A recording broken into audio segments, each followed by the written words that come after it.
Ito yung takip ng ballpen na ano. Wala na siyang ano. Wala na siyang tinta. O gagawin natin siyang ano. Keychain.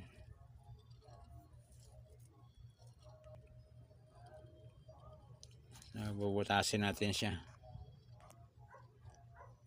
Ito alambre, bubutasin natin. Bali ito na rin yung magiging ano niya.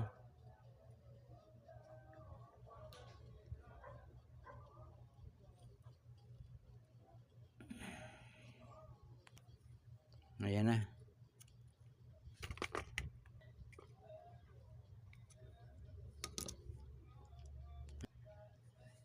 Jaran! Ayan na siya guys. So ano na siya? Keychain na siya. Gandang keychain niya na.